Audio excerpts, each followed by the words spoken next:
প্রিয় নেতা শহীদ রাষ্ট্রপতি জিয়াউর রহমান এই খালকাটা কর্মসূচি মধ্য দিয়ে এই দেশকে স্বনির্ভর বাংলাদেশ হিসাবে গড়ে তুলেছিলেন। তার এই খালকাটা কর্মসূচির মধ্য দিয়ে এদেশের খাদ্যের দ্বিগুণ ফসল হয়েছিল, যা আমরা রপ্তানি করতে পেরেছিলাম। তার এই খালকাটা কর্মসূচিটা যুগ উপযোগী ছিল, জনবান্ধব ছিল, এবং আজকে যদি সেটা কন্টিনিউ হতো তাহলে বাংলাদেশ খাদ্যে সম্পূর্ণ থাকত। কিন্তু এইটা এসে তৎকালীন স্বৈরাচারী সরকার সেটাকে বন্ধ করে দিয়েছে। আজকে আবার আমাদের গণপ্রজাতন্ত্রী বাংলাদেশ সরকারের মাননীয় প্রধানমন্ত্রী জনাব তারেক রহমান তার নেতৃত্বে আজকে এক যুগে 54টি জেলায় আমাদের প্রায় 20,000 কিলোমিটার খাল খনন কর্মসূচি শুরু হয়েছে। এই কর্মসূচি অব্যাহত হয়ে থাকবে। এটা আজকে শুরু হলো এবং আমার মনে হয় এটাকে 3-4টা ডিপার্টমেন্টকে সব কটি খাল আমরা আগামী 5 বছরের মধ্যে ইনশাআল্লাহ সম্পন্ন করতে পারবো। এবং এটা ছিল বিএনপির এবারের আমাদের নির্বাচনী ইশতেহারের অন্যতম একটি অংশ।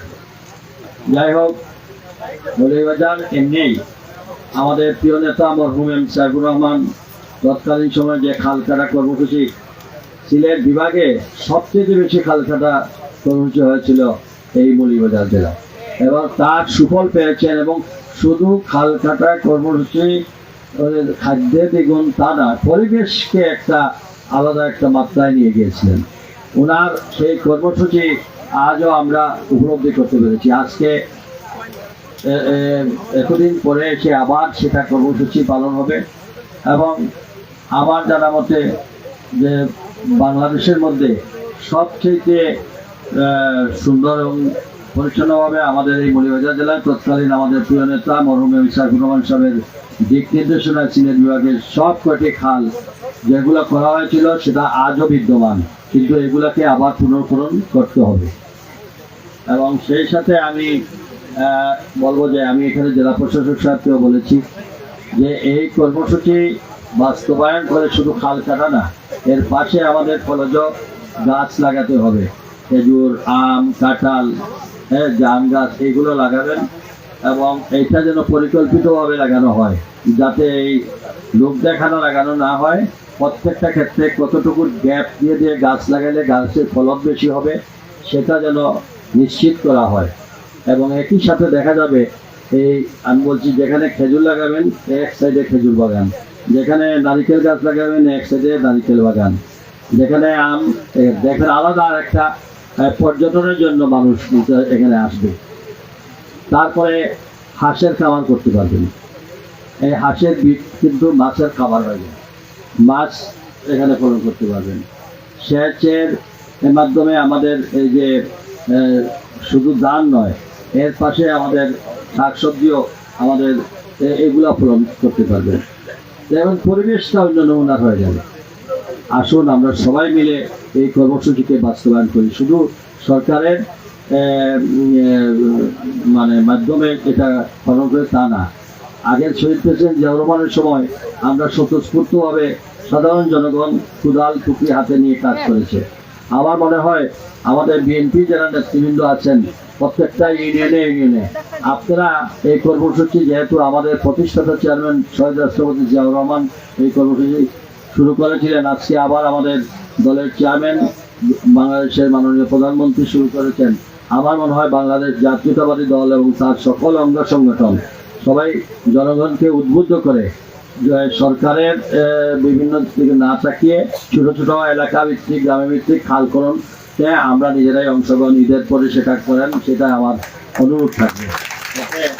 এতে দলের প্রতি কমিটমেন্ট, মানুষের প্রতি কমিটমেন্ট থাকবে এবং নিজের কাজ নিজে করলে তাদের মধ্যে আলাদা একটা আত্মতৃপ্তি থাকবে। আমাদের জনগণ যখনই জনগণ উদ্বুদ্ধ হয়ে যাবে তখনই দেখবেন আলাদা একটা চার্মিং আছে। এবং আমার মনে হয় এটা যদি আমরা করতে পারি বাংলাদেশে, মৌলভীবাজার থেকে শুরু হোক। আর আমি যদিও সিলেটের আমাদের বলা হয়েছে, কিন্তু আমি তো মৌলভীবাজারের সন্তান। আর মৌলভীবাজারের সন্তান হিসাবে আমি মনে করি, আর আমার নেতা হচ্ছেন এই রাজনীতির এই পর্যায়ে উঠে আসার পিছনে তিলে তিলে যিনি আমাকে তৈরি করে তিনি হচ্ছেন মরহুম এম সাইফুর রহমান। আমি আজকে কমিশনার থেকে মেয়র, মেয়র থেকে এমপি, এমপি থেকে মন্ত্রী হয়েছি। এর পিছনে যদি কারো কোনো অবদান থাকে তিনি হচ্ছেন আমার এই রাজনৈতিক গুরু, আমার নেতা জনাব মরহুম এম সাইফুর রহমান।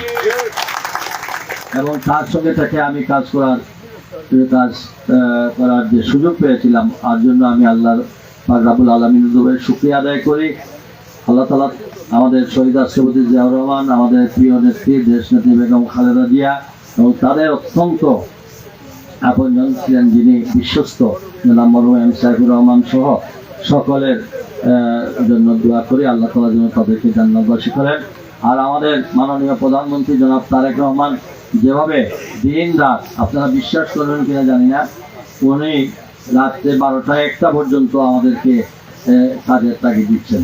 কাজেই যে উনি যে মিশন নিয়ে নামিয়েছেন, আপনারা তার জন্য দোয়া করেন, আল্লাহ তাআলা যেন তাকে সুস্থ রাখেন এবং আমরা জনগণের সকলের সহযোগিতা দিলে ইনশাআল্লাহ এই দেশের 1 বছরের মধ্যে দেশের দেখবেন একটা পরিবর্তন বসবে এবং পরিবর্তন আসবে এবং সেই ক্ষেত্রে আমরা বাংলাদেশ অন্যান্য উন্নত দেশের সঙ্গে আমরা কম্পিটিশনে যেতে পারবো যদি আমরা জনগণ সঠিকভাবে সহযোগিতা করি। আর এখন মাননীয় সংসদ সদস্যকে একটু বলবো, জেলা প্রশাসক সাহেব এখানে আসছেন, পুলিশ সুপারও আসছেন, এই রাস্তাটা যেন এদিকে আসছে, এই রাস্তাটা যেন পরবর্তী খাল বাগান দেখার আসছে যেন এই রাস্তাটা যেন সুন্দর ফাঁকা হয়। আচ্ছা যাই হোক, বসো। আমরা ইট সলিং না, এটাকে সুন্দরভাবে একটু উঁচু করে রাস্তাটা একটা বৃত্ত, যাতে আমাদের নেতা জনাব সাইফুর রহমান যেসব রাস্তা করে গেছিলেন আজও সেই রাস্তার মেনটেনেন্স হচ্ছে না। নতুবা আজকে যদি মেনটেনেন্স হতো তাহলে দেখতেন রাস্তাঘাট মৌলভীবাজারের রাস্তা এত রাস্তা বাংলাদেশে আর কোথাও হয় নাই। তো কাজেই আমি মনে করি এই রাস্তাটা হওয়া দরকার, তাই না?